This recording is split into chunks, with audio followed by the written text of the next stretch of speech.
نبدأ الفيديو ونقول بسم الله. اللهم صل وسلم وبارك على سيدنا محمد وعلى آله وصحبه أجمعين. يلا بقى نخزن الكرنباية دلوقتي ب10 جنيه، كبيرة وجميلة وهترمي معاكي كتير. يلا نخزنه في الفريزر، هيقعد معاكي فترة طويلة جدا. بصي الجمال. انا بصراحه جبت عشان اجيب الاطباق الفويل، لقيتها غليت سعرها رفع قوي، فقمت قلت احط في الكيس كده عادي، هي مش هيجرى له اي حاجه من التلاجة من الفريزر. احطه وهرصه كده في الكيس قدامكم، وهعرفكم انا قطعته ازاي وسلقته ازاي وعملت فيه ايه، وحطيت في الميه ايه وهي بتتسلق. بصوا اصلا اللهم بارك، اصلا يعني الكميه دي اصلا من كرنبايه ب10 جنيه انا جايباها. هنا المية غليت، كنت حاطة فيها معلقتين ملح ومعلقة كمون. أول ما تغلي هتنزلي بالكرنبية بحالها، هتقوري الكرنبية من النص وهتنزلي بيها بحالها. أنا جيت هنا حطيتها زي ما انت شايفة كده على العروق، على وش العروق، لأنها بتاخد وقت عن اللي تحت، فبتتحط الأول. بسم الله ما شاء الله. دلوقتي اصلا طوبة ده بتلاقي فيه كل حاجة مسكرة، عسل، الكرنب والجزر والخس والخيار وكل حاجة، كل حاجة في طوبة جميلة. السمنة البلدي والجبنة القريش والزبدة وكل حاجة في طوبة، عسل عسل. انا بخزنه في طوبة. هقلبها على الناحية التانية زي ما انتوا شايفين، وخدي بالك من المية عشان المية بتبقى سخنة جدا، ما تتلسعيش. اللهم صل وسلم وبارك على سيدنا محمد. وبركة بسم الله. وطول ما انت واقفة تذكري ربنا وتصلي على سيدنا محمد، كل حاجة في ثواني هتلاقيها خلصت، والحاجة هيبقى فيها بركة وهيبقى فيه خير في البيت بالصلاة على سيدنا محمد. اللهم صل وسلم وبارك على سيدنا محمد. بصي جميل. انت بقى بالسود، انت بقى عارفة انت هتسويه ازاي. مسافة ما هتحطي ايدك في الورقة كده بصباعك اتخرمت وتحس ان هي طرية كده، خلاص استوت. بصي انا بحبه اصلا يعني سوا كده.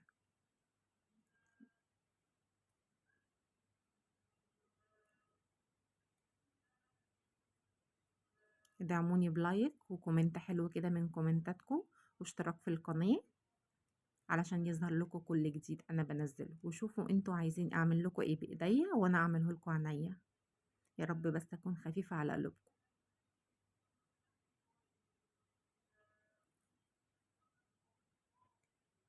هخلص الكمية كلها، وطبعا انا حاطة في طبق مليان مية ساقعة من الحنفية. بحط في الورق، اول ما بطلع الورق بقوم حاطاه في المية على طول. لازم يطلع على مية ساقعة يتغسل وبعدين يتحط في مصفى الصفى. انا برضو هوريك انا عاملة ايه.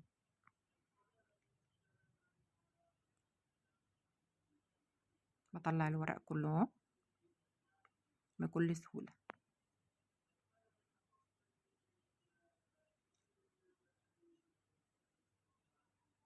زي ما انت شايفة. دول الورق اللي كانت الكرنبية كبيرة طبعا ما كانتش داخلة في الحلة، فشلت منها دول. بصي تغسلي وتقومي حاطة في الرصة في المصفى على طول، تغسلي وترصي في المصفى على طول. معلش التليفون وقع مني، فكنت بظبط الرنج تاني بيه. معلش اسفة على الهزهزة دي، اسفة.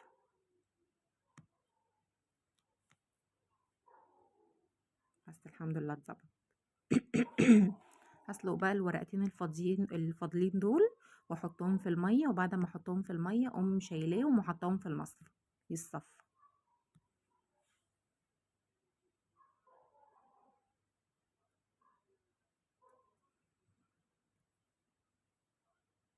وهكذا.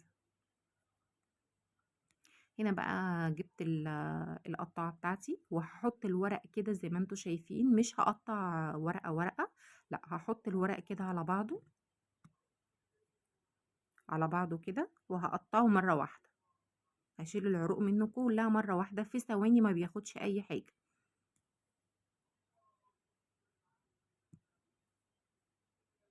الكرنب بتخرجيه من الفريزر قبل ما بتعملي، مثلا انت عايزة تعملي محشي بكرة، تخرجيه من قبلها بيوم على طبق في التلاجة، هتلاقيه فك معاكي وبقى زي الفل.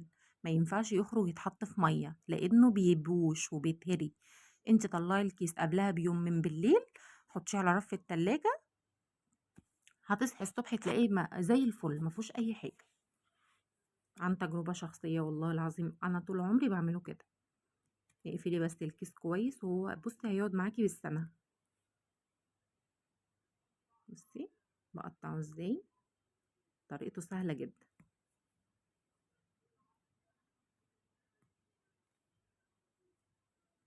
وتحطي معاهم برضو مع كل كيس كده وكم ورقة خضراء عشان تحطيها في القعر، في قعر الحلة من تحت. بصي حاولت اقطع معاكي الكرنبية كلها عشان تشوفيها. في ثواني بتتقطع، في ثواني بسم الله ما شاء الله، يعني في ثواني تلاقيها اتقطعت.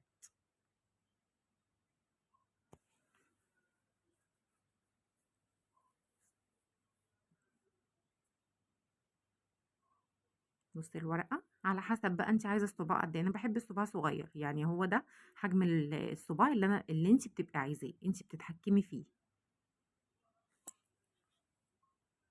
مفيش اي ورقة بتترمي من الكرنب، الكرنب كله ورقه جميل.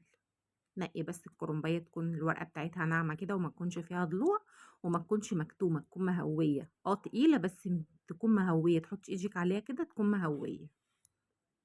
احلى كرنبة دلوقتي ب10 جنيه، احلى كرنب. وفي ب5 والله، بس انا جبتها كبيرة شوية. اهو الورق الصغير خالص، بصي اقطعه ازاي، في ثواني اتعمل، في ثواني.